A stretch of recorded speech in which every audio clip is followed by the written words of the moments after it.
నెల్లూరు జిల్లాలోని తుఫాను ప్రభావిత ప్రాంతాల్లో కేంద్ర బృందం పర్యటించింది. పలు ప్రాంతాల్లో దెబ్బతిన్న పంటలను పరిశీలించారు. పంట చేతికందే సమయంలో తుఫాను నిండా ముంచిందని రైతులు ఆవేదన వ్యక్తం చేశారు. పంటల పరిశీలనలో వ్యవసాయ అనుబంధ శాఖల అధికారులు, స్థానిక నేతలు పాల్గొన్నారు. నెల్లూరు జిల్లాలో మింగ్జాన్ తుఫాను ప్రభావిత ప్రాంతాల్లో రాజేంద్ర రత్నం, విక్రమ్ సింగ్ల బృందం పర్యటించింది. కొవ్వూరు మండలంలోని ఇనుమడుగు, లేకుంటపాడు, జమ్మిపాలెం, పల్లెపాడు గ్రామాల్లో పంట నష్టాలను పరిశీలించింది. నష్టపోయిన రైతులతో కేంద్ర బృందం మాట్లాడింది. కేంద్ర బృందం వెంట జిల్లా అధికారులు ఉన్నారు. తుపానుతో అరటి, తమలపాకు, వరి పంటలకు భారీ నష్టం వాటిల్లింది. చేతికొచ్చిన ఉద్యాన పంటలు పూర్తిగా నేలమట్టమయ్యాయి. ప్రధానంగా ఉద్యాన పంటలపై కేంద్ర బృందం ప్రత్యేక దృష్టి సారించింది. అనంతరం రైతులతో మాట్లాడి ఎంత మేర పెట్టుబడి పెట్టారు, తుపాను ప్రభావం గురించి అడిగి తెలుసుకున్నారు. కోవూరు, ఇనుమడుగు, జగదేవుపేట, మైపాడు, ఇందుకూరుపేట తదితర ప్రాంతాల్లో దెబ్బతిన్న ఆకు, అరటి, కూరగాయల సాగును స్వయంగా పరిశీలించారు. జిల్లా జాయింట్ కలెక్టర్ కుర్మనాథ్ పర్యవేక్షణలో కేంద్ర బృందం తుపాను ప్రభావిత ప్రాంతాల్లో పర్యటించింది.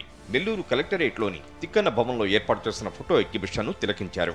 రాష్ట్ర ప్రభుత్వం ఇచ్చిన నివేదిక ఆధారంగా జిల్లాలో సంభవించిన నష్టాలను పరిశీలించి కేంద్రానికి నివేదిస్తామని రాజేంద్ర రత్నం తెలిపారు.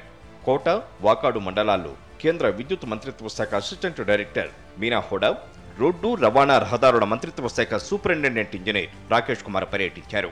తుపాను కారణంగా ఏర్పడిన నష్టాలను, తీసుకున్న సహాయక చర్యలను అధికారులు కేంద్ర బృందానికి వివరించారు. కృష్ణా జిల్లాలో జాతీయ విపత్తు నిర్వహణ ఎగ్జిక్యూటివ్ డైరెక్టర్ రాజేంద్ర రత్నం నేతృత్వంలోని బృందం పర్యటించింది. మింగ్జాన్ తుపానుకు జిల్లాలో జరిగిన వ్యవసాయ, ఉద్యాన పంటలకు వాటిల్లిన నష్టం, దెబ్బతిన్న రహదారులు, విద్యుత్ లైన్లు తదితర రంగాలకు జరిగిన నష్టాలపై జాయింట్ కలెక్టర్ అపరాజిత సింగ్ కేంద్ర బృందానికి వివరించారు.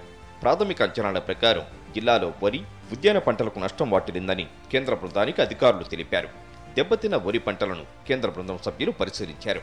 రాష్ట్ర ప్రభుత్వం పంట నష్టం అంచనా వేయడానికి ఎన్యూమరేషన్ చేపట్టిందని, ఆ ప్రక్రియ పూర్తయ్యాక సరైన పంట నష్టం అంచనాలు అందుతాయని, దాని ఆధారంగా రిపోర్టు కేంద్ర ప్రభుత్వానికి అందజేస్తామని, నష్టపోయిన రైతులను నిబంధనల మేరకు ఆదుకోవాలని తాము సిఫార్సు చేస్తామని కేంద్ర బృందం అధికారులు చెప్పారు.